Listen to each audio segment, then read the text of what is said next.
সম্পৃক্ত জনবল ও যানবাহন, ফায়ার সার্ভিস ও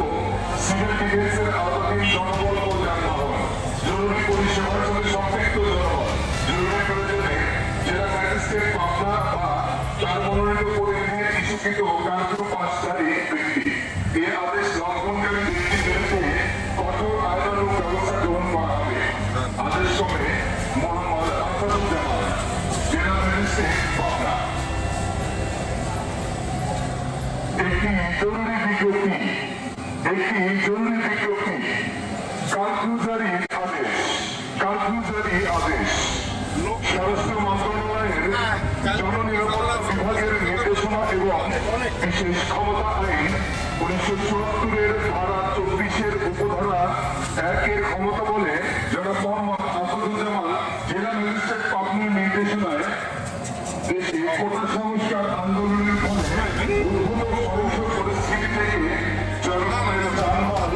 সরকারি সম্পত্তি ও স্থাপনার নিরাপত্তা বিধান এবং শান্তি শৃঙ্খলা ও জনশৃঙ্খলা রক্ষার্থে পাবনা জেলার 9টি উপজেলার অধিক ক্ষেত্রে ইতিপূর্বে 21 জুলাই 2024 তারিখ সকাল 10টা পর্যন্ত কারফিউ সান্ধ্য আইন বলবৎ থাকার আদেশ জারি করা হয়েছিল। উক্ত জারিকৃত কারফিউ সান্ধ্য আইন বলবৎ থাকার সময় 21 জুলাই 2024 তারিখ বিকেল 3টা পর্যন্ত বর্ধিত করা হলো। নিম্নোক্ত জরুরি মানবিক প্রয়োজন ও পরিষেবা সমূহ কারফিউর আওতাভুক্ত থাকে, আইন শৃঙ্খলা রক্ষার সাথে সংশ্লিষ্ট জনবল ও যানবাহন, খাদ্যদ্রব্য ও খাদ্যপণ্য বহনকারী জনবল ও যানবাহন, হাসপাতাল, অ্যাম্বুলেন্স ও চিকিৎসা সেবা প্রদানের সাথে সম্পৃক্ত জনবল ও যানবাহন, জ্বালানি পরিবহনের সাথে সম্পৃক্ত জনবল ও যানবাহন, ফায়ার সার্ভিস ও সিভিল ডিফেন্সের আওতাধীন জনবল ও যানবাহন, জরুরি পরিষেবার সাথে সম্পৃক্ত জনবল, জরুরি প্রয়োজনে জেলা ম্যাজিস্ট্রেট পাবনা বা তার মনোনীত প্রতিনিধির ইস্যুকৃত কার্যক্রম পাশধারী ব্যক্তি এ আদেশ লঙ্ঘনকারী ব্যক্তির বিরুদ্ধে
মাসুদ ভাই,